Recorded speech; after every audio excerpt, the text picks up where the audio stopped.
Joining us now, Executive Vice President. He's the CEO of the National Rifle Association. Wayne LaPierre is back with us. Sir, good to see you again. Hi, good to be with you, Sean. You know, let me just put up, the day after this attack, now it's a very liberal newspaper, but it just captures the left, I think, in a lot of ways. The Daily News cover after the attacks, thanks NRA. And you know what? They've been taking cheap shots and attacks against you. You have rightly said this is nothing but a cheap ploy on the side of the left, and they've gotten the entire issue wrong. And I want you to explain that position. Yeah, exactly, Sean. I mean, they can play this game, but they're coming. These terrorists are coming. And this is one of the greatest abandonments of the American public by the political class and their media elite enablers that I've ever seen. They all know this is a terrorism issue. They don't want to talk about it. They don't want to talk about their failures. It's an embarrassment to them. So they want to divert attention and say, hey, this is all gun control. It is tragic that we're not having a discussion right now of terrorism and how we protect this country, because they're coming, and it's going to get worse, and it's going to get worse, and we better prepare. You know, I agree with you. We're having that discussion here. The president has been wrong on every major issue as it relates to ISIS. They're not the JV team. He created the vacuum for them. He's the guy that said they were contained. He's been wrong every step of the way. But this is really the heart of this. You said that ISIS, from your perspective, and radical Islamists are on the verge of overwhelming us. Do you really think it's that bad? Yeah, I absolutely do. I mean, they are. And the fact is that they are not going to get hard targets that are protected by government armed security. They're going to look for vulnerabilities. They're going to look for shopping malls. They're going to look for churches. We need a full-scale effort of preparedness on how we're going to protect our neighborhoods and our communities and ourselves and get ready for this. The Second Amendment is a big part of that. It's the very essence of it. But we have a president who lives in this make-up, imaginary, dreamy world of political correctness, while ISIS spreads worldwide, while the street gangs and drug gangs in Chicago kill night after night after night. Not a word. And he turns his back on all of it in this crazy, politically correct world that he has dreamed up. And I brought this up earlier in the show. This is the same president that gave firearms that killed Brian Terry, a border agent, in the Operation Fast and Furious. I mean, they didn't even put GPS on those guns. This is the guy that releases Gitmo detainees. This is the guy that gave $150 billion to the #1 state sponsor of terror, Iran. This is the guy that gave Mohammed Morsi of the Muslim Brotherhood, when he was president of Egypt, F-16s and tanks. And I'm trying to understand, who's really arming the wrong people that represent a clear and present danger to the country? Well, it all stems from the fact that politically correct policies of the White House are intruding on the military. They're intruding on law enforcement. They're now intruding on the terrorism issue in the United States. It's this imaginary, political correct world of the White House that has its nose and its fingers in all kinds of places it doesn't belong, and it's making the country more dangerous by the day. I mean, let's just talk about Chicago. The killing is horrible there. Innocent people are being killed every night.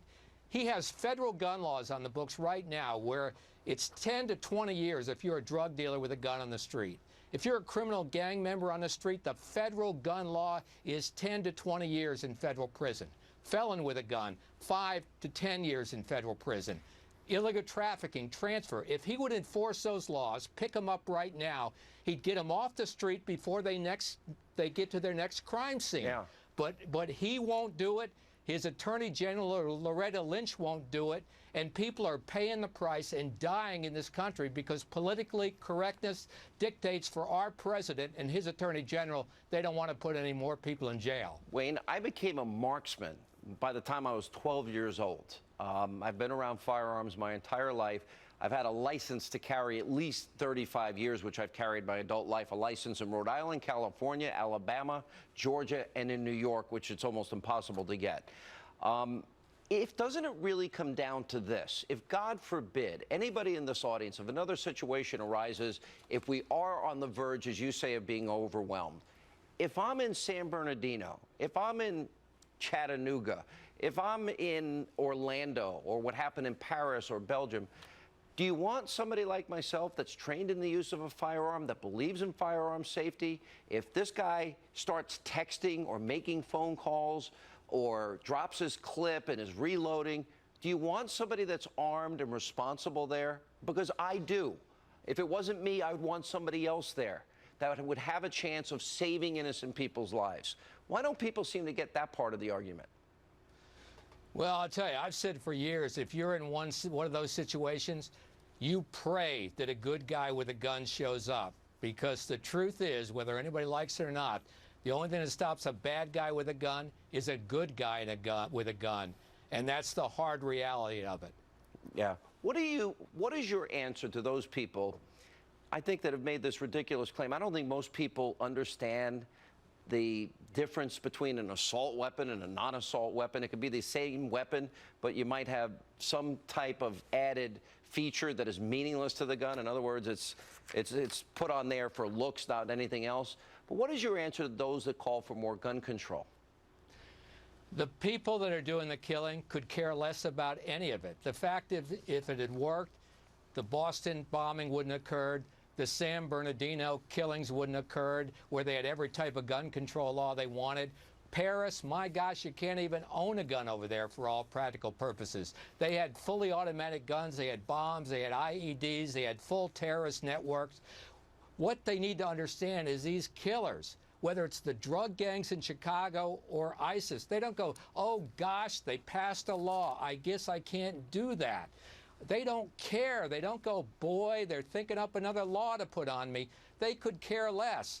It's like stopping a freight train with a piece of Kleenex. We need to get serious, confront ISIS, confront the drug gangs that are killing people in Chicago, and make this country safe. And President Obama is sure not going to do it, and neither is Hillary Clinton. We need to change this country. The first thing I would say to them, if they're really concerned about gun violence, stop giving guns to drug cartels and kidnappers and gangsters. They could stop that. They could stop arming Mohammed Morsi, stop giving money to Iran. And, you know, I sit there and I say, this is just insanity. And stop releasing Gitmo terrorists. That would help, too. Anyway, Wayne, thank you. Appreciate it. Hey, thanks, Sean. Good to be with you.